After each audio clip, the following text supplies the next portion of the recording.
Hey guys, I'm just checking in. I'm doing this video a little bit later than usual today. In the past three videos, or at least two of them anyway, I woke up and then I made the video pretty much right in the morning. This one's a little bit after school.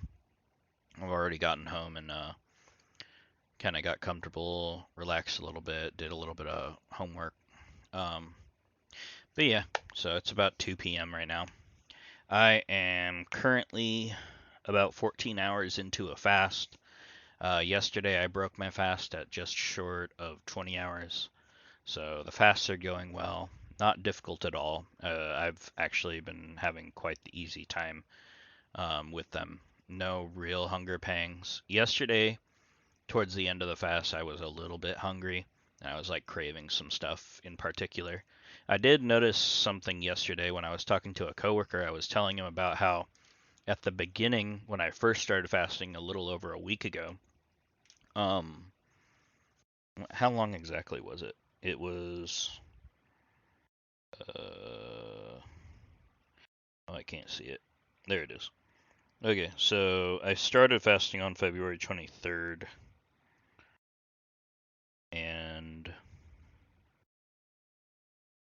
not quite sure what that. Sorry, I'm trying to look at this at the same time. I'm looking at the calendar.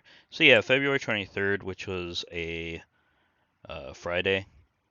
So considering it is now Monday, I'm like just 2 or 3 days past that. One, two, three. Yeah, this is the third day of the second week. So I've been fasting for 10 days now.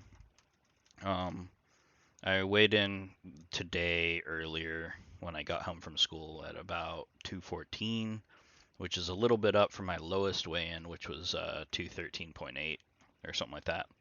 So I'm kind of maintaining a little bit where I've been for a few days now, but it's definitely lower than it was consistently lower than 220, which is where I started as far as weight goes.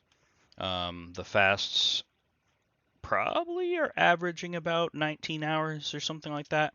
The day before yesterday, I broke my fast at about 25 hours. Yesterday, like I said, was 20, and I'm at 14 so far this day, and I'm not sure when I'm gonna break my fast. I'm not hungry at all, like I said.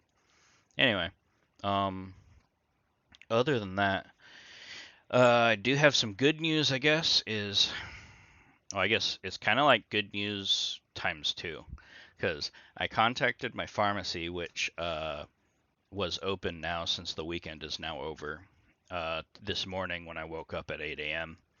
and they contacted my insurance company, and luckily the insurance company decided to cover a another two sensors um, free of charge, which is great.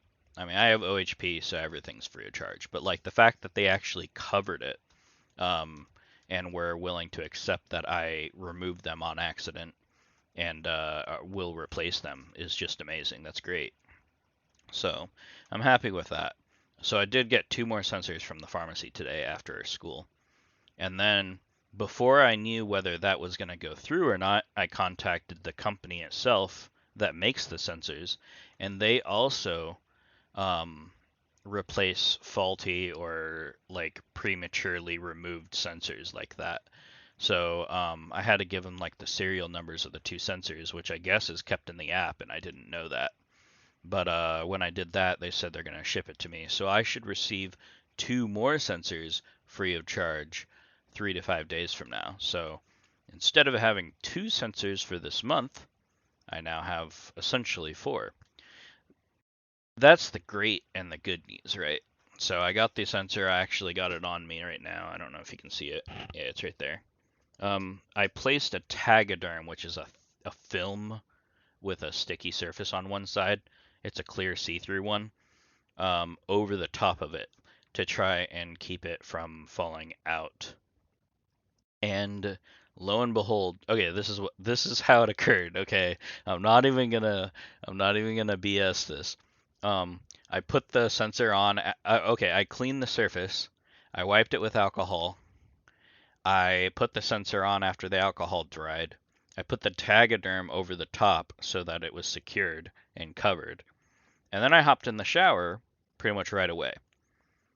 I was not even 5 minutes into my shower and I noticed it was dangling from my arm. The sensor was out of the arm and the Tagaderm was barely holding on because it had come undone as well. And I was like, what the fuck? 5 minutes? Didn't even reach 5 minutes. And the sensor fell out again. 3 sensors in a row have fallen out so far. So I got pretty upset. I was like raging in the shower. I was not happy. Um, I got out of the shower after everything's clean and done. I dried off completely. Um, I re-wiped the area with alcohol all over again, right? And I put the fourth sensor on. Now, from the two that I just got today, I'm using the second one, and it is in like you saw, but I'm waiting for it to fall out again at this point. I've had such bad luck with the first 3 sensors. It's just annoying the shit out of me. So I think the sensor fell off when I took a shower shortly after applying it. It took longer to fall off. It didn't do it in the middle of the shower, but it took longer to fall off, so it fell off when I was at work, which was shortly after the shower. And then this third one fell off in the shower. So what I'm going to presume is that it needs some time in between applying it to my skin and taking a shower. Before I take a shower, I'm almost scared to take a shower, I'm not gonna lie. Um, so like that's not a good thing when you don't want to clean yourself because it might cause it to fall off or whatever. But I don't know. I'm definitely not skipping showers for 14 days at a time. That's ridiculous. But this needs to be solved somehow.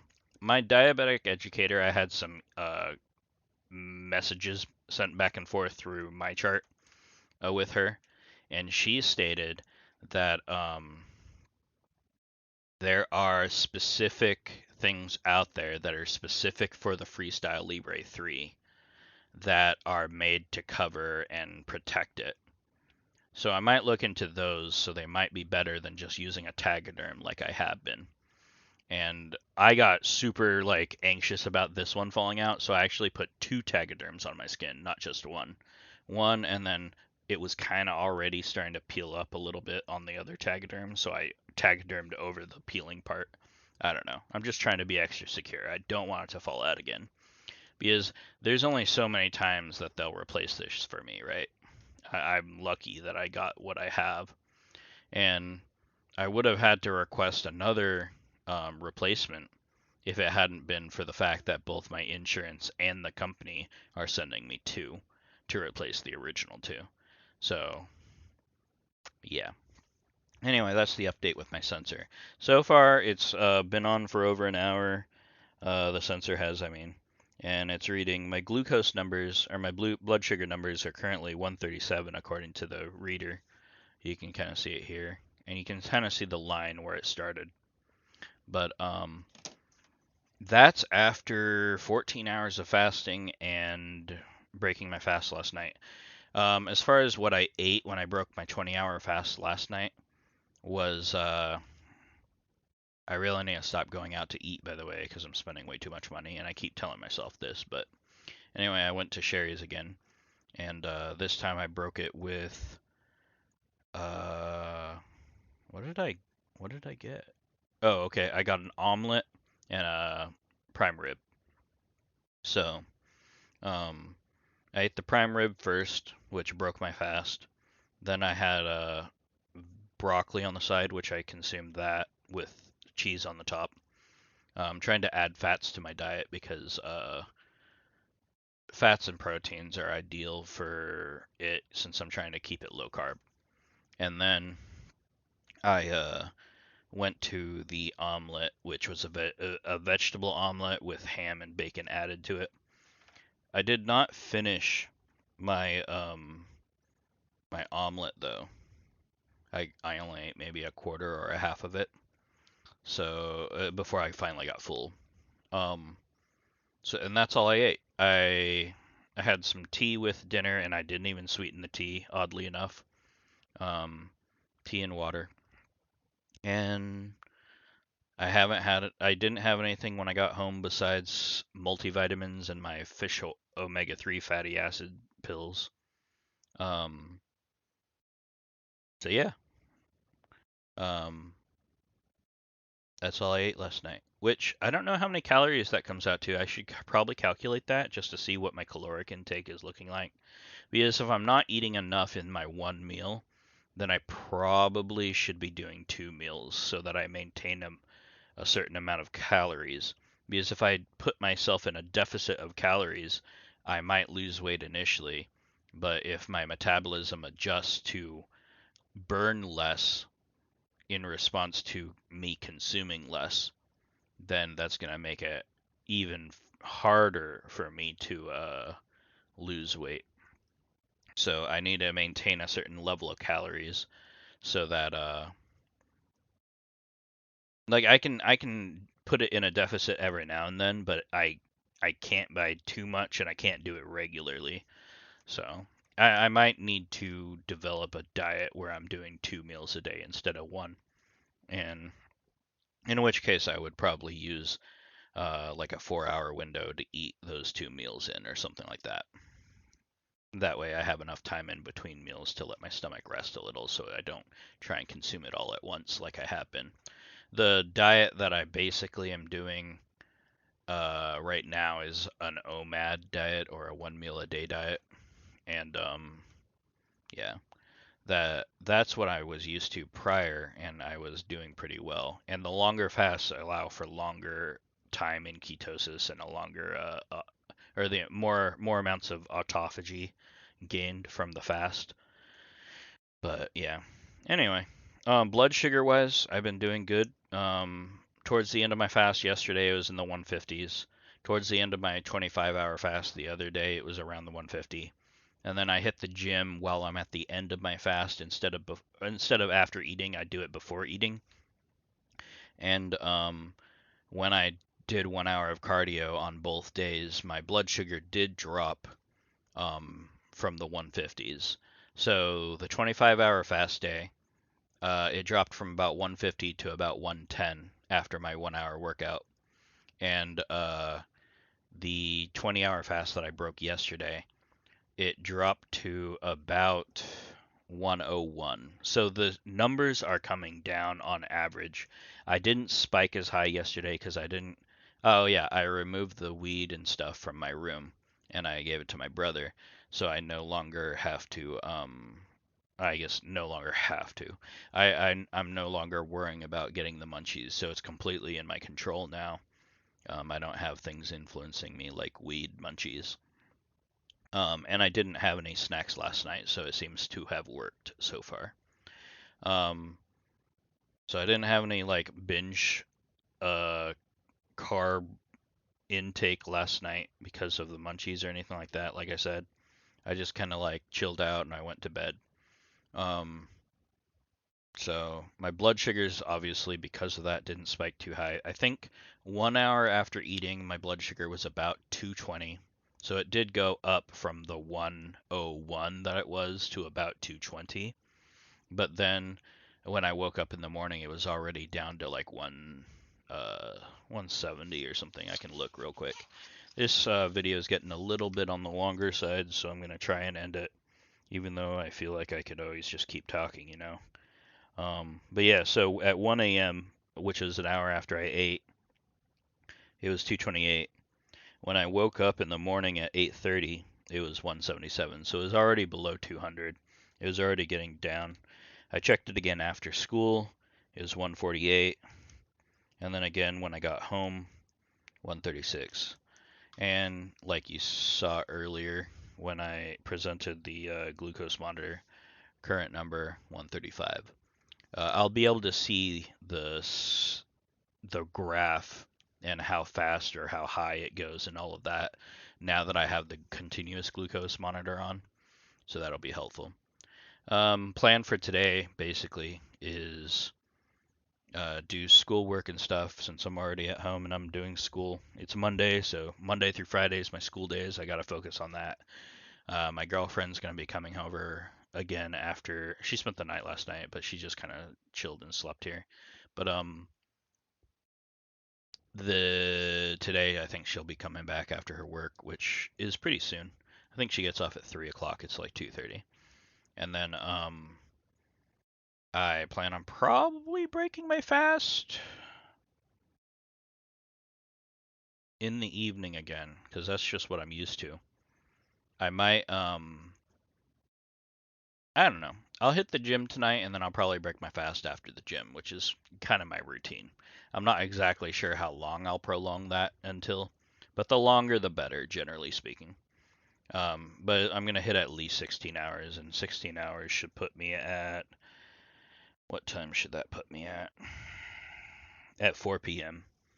So at the earliest, I'll probably break my fast around 6. At the latest, probably as late as midnight, but that's a bit late on a school night, so I might probably go a little earlier than that. But yeah, that's kind of the update with me since yesterday. Nothing huge, no real big changes other than that. So yeah. I guess I could briefly touch on something that I've been doing online, and that is I've been spending a lot of time the last couple of days on Facebook and Reddit and YouTube, and I've been trying to look further into certain diets as far as reversing type 2 diabetes.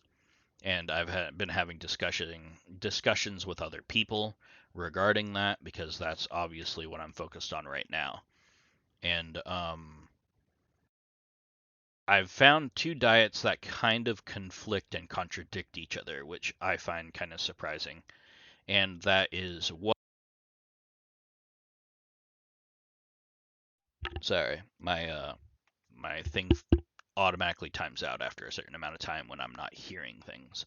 But one diet is a high starch, low fat, plant based diet. And then the other one, which is the one I'm more familiar with and I've followed and done a lot of more research on, is a low carb, high fat based diet.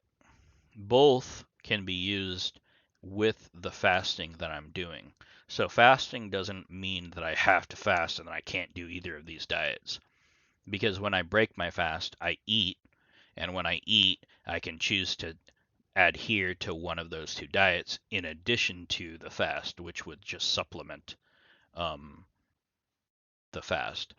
But the the contradiction is where I'm having a problem because one is basically a high carb diet because starch is really big molecules of glucose that's just stuck together, and your body breaks um, all of those sugars off from the starch molecule, and it just turns into sugar in your blood. So it's a high carbohydrate diet, primarily starches, is what it focuses on, with a very low fat.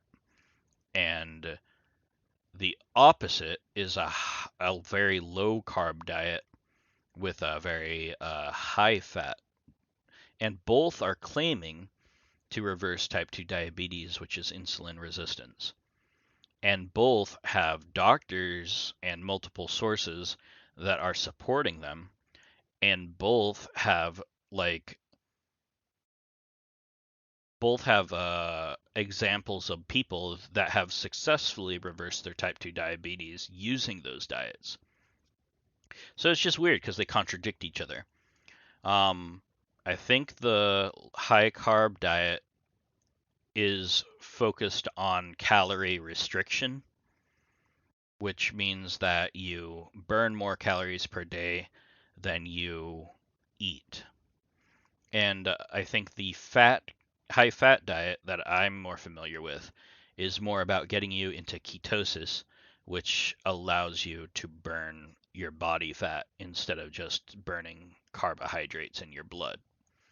Anyway, it's complicated, and that just extended my video by another few minutes. So I'm now at 20 minutes when I've been saying I'm going to aim for 10. So I will do my best tomorrow to make a much shorter video. But hopefully this isn't too boring and you're actually getting something from it, or at least enjoying the updates with me. But I hope you have a good one. Thank you. Bye.